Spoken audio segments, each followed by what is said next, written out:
this is actually the other half of the beer I mentioned last week, that black raspberry IPA I had of Jeff's from the homebrew shop.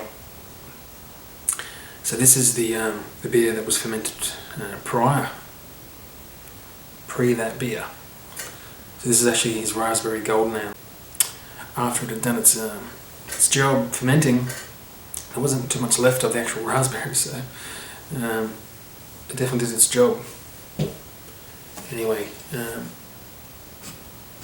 let's get into this, eh? So I don't know if you can see that in the light, but it's a beautiful colour, even in there. So strange bottle to have it in, but that does not matter.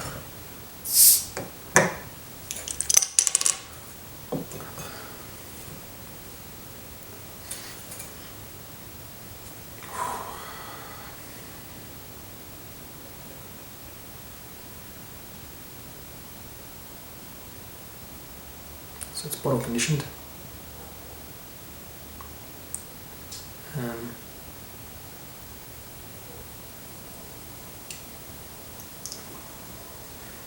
can hear the bubbles. It's definitely carbo. Oh yeah.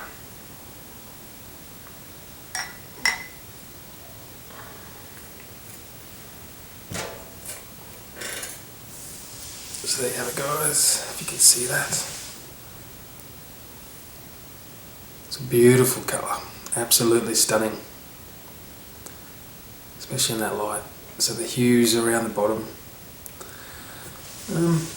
Actually, it doesn't look as strawberry, sort of pale pink as it did in that bottle, in the glass. But it's stunning all the same. It's like deep copper gold. And then just maybe with some hues of that strawberry. I don't know if you can pick that up on camera. Anyway, let's have a sniff, shall we? Whoa.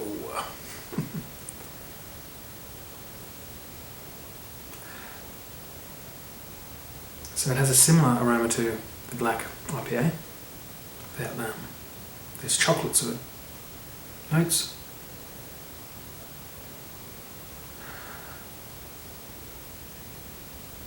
It's very fresh. The aroma smells of fresh raspberries. I mean, if you didn't know it was raspberries, you might not even be able to pick what sort of fruit that is. But anyway, let's have a taste. Taster. Cheers to Jeff, by the way.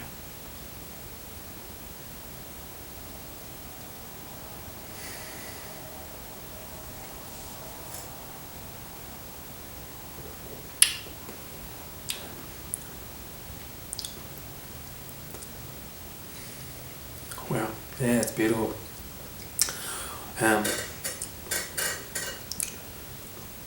Obviously you get a lot of that raspberry, but it's nowhere near as strong as I would have thought it was going to be.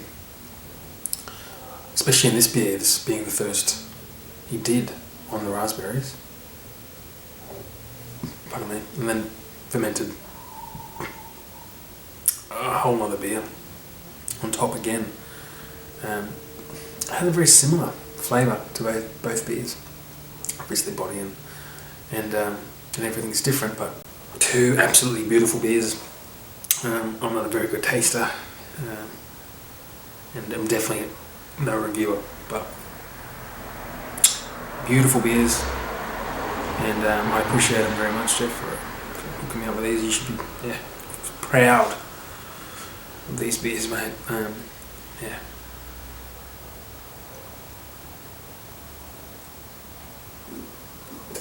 Beautiful. Okay, guys. Not much has been going on. Brewing wise, obviously, I brewed those two beers. So the Russian Imperial, I think she's done a bit. So originally that was 1093 with pardon me, with the adjuncts added, they came to. And that's fermented down now to, from the last grave reading I got, it was 1021.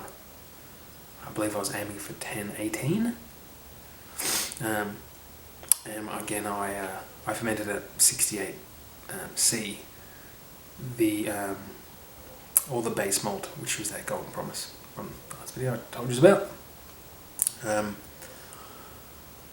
So I'm guessing it's probably not going to come down too much more than that. And they both sort of stall out at that, were fermented out to 21. Both happen to be the same, even though different specialty malts were added. Bit of dry hop now, the double IPA. And guys, I've also my Russian Imperial Stout, which is actually sort of a what would you say, a collaborative brew with Jeff. So it's actually called Jeffrey's. So Jeff Riz Russian Imperial Stout. So Jeffrey's Russian Imperial Stout. Because he put it together for me, the grey bill and stuff, and we had a bit of a play with things, and that's what we come up with. So I've tasted it, and it does taste phenomenal. It tastes like a Russian Imperial Stout should. Yeah. But being me, I like to push the boundaries, I suppose. I like to go all out, such as the Gentleman Double Barrel, the wee heavy, aged on Jack Daniel's oak staves, and then I just had to do it. Put some actual Gentleman Jack Daniel's 300 mils went into the keg, or the bourbon brown, awesome American brown ale. Had to put the chips on there, the Tennessee 8 chips. Yeah, so I have some oak staves at the moment soaking on Johnny Walker Double Black, the smokier Johnny Walker. So yeah, I'm thinking very hard about adding that to the keg. Once I keg that, I mean, yeah, people think that's crazy too, kegging the Russian Imperial Stout, 10% beer. I was going to taste it, a sample after a couple of weeks in there, just to see what it does to the oak. For my missus, she likes her light beers, easy drinking light beers. She's actually partial to anything. She'll drink pretty much anything I make and enjoy it. But yeah, she does like her light beers, and it is good to have a light beer on as well. It doesn't get in the way of having to drive anywhere. So what I do with her is simple, easy. I don't do all grain at all. I just stick to simple extract, pre-hopped kits. I don't add anything else to the can itself. So nothing at all. It goes straight from can to fermenter with boiling water, just enough to stir it in. Add your cool filtered water, pitch yeast that comes with the can, and usually what I'll do is just in one of my spare cornies kegs, I'll just ferment it in there in the fridge, because I normally have 2 fermenters in there, and my fridge can't hold any more than 2 of those 25, 30 litre fermenters, but it can hold 2 of those and 2 kegs as well. So I just use the CO2 disconnect on the keg, a little bit of tubing, and then my blow off, my bubbler comes out of that, and that fits in the fridge. Leaves a little bit of headspace, and with a 2.5% beer, I think it roughly comes to just the can itself. You don't get a lot of Croys and that in the keg, so that's really simple, easy. Most of the time I use Cooper's kits, either the Mexican Cerveza kit or the Craig tube Craig Sheep's favourite at the moment. The Canadian Blonde. What do?